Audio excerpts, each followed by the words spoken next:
We asked 3 designers to reinvent the same room 6 times, taking their inspiration from a range of contemporary fragrances.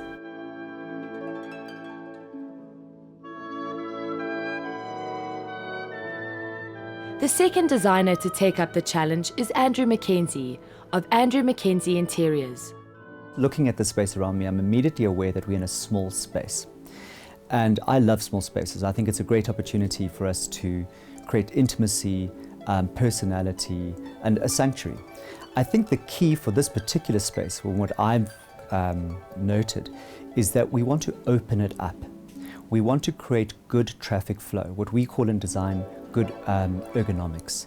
And that, for whether you're a single person or whether you're a family, it creates a psychological or subconscious effect of just relaxation and calmness and balance. First of all, it's two flowers that I really, really like. And I didn't think that I wanted to take it literally, but the essence of it, the freshness, the cleanness, the white flowers, and that's what I want to try and capture, and a calmness.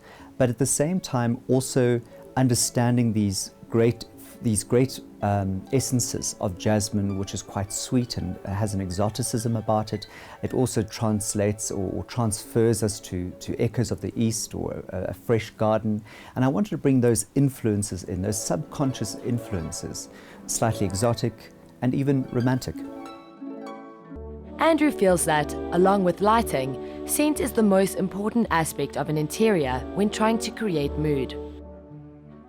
To pull together his scent-inspired space, Andrew is going to remove most of the items in the room, keeping only a select few. I want to try and save as much as possible. It's very easy to gut a room and throw everything out and have carte blanche, but in today's financial climate, I don't think that's realistic. And I think there's a lot of things we can save here. So I'm just going to rather do a soft makeover and keep the good bones that are existing. For example, we've got a great sofa here, and I think we need to keep that, and I think there's nothing wrong with it. I think some of the artwork, and artwork is a very personal thing, but regardless of what I like, I think the pictures and paintings that I've noticed around me, whilst being beautiful, are out of scale in relation to the furnishings and to the wall spaces that they've been mounted on. So I'm going to re-look at the artwork, and I'm going to start off, I always start off, and here's a good tip, with the floor. Frame your set, otherwise you're getting floating furniture and it doesn't come together.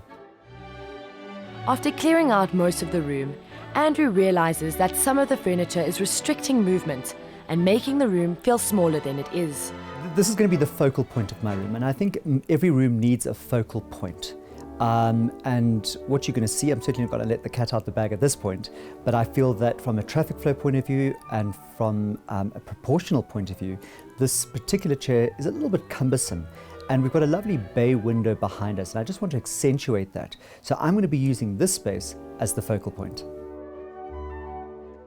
With the room empty, Andrew starts bringing in the first new elements, which include a multi-purpose glass desk in the focal area, a large, oversized rug to make the room feel cozier yet larger at the same time, masses of flowers in tall vases to accentuate the height of the room, and a huge painting to completely cover the walls.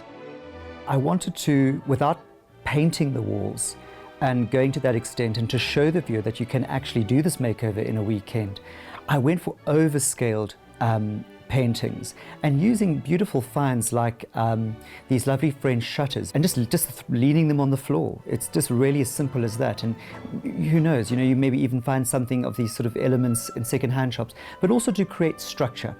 If we look at the shutters, it elongates the room. It helps us to produce the illusion of height and open up the room. And of course, mirror. I think we all know that mirror is the best party trick in any interior.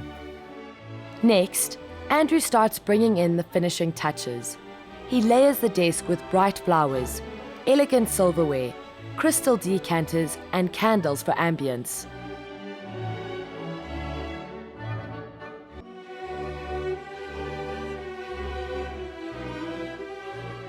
He then moves in side tables, an ottoman, and Asian-inspired chairs to replace the seating he removed. Finally, some personal touches for the family, and throws for the couches. Throws are just the best and easiest way to soften and cover up many flaws. It's like a beautiful throw in fashion around a woman. It just changes and it helps layers. It brings texture, intimacy. It is inviting. I think people need to start enjoying and living their spaces. And with that, the room is done.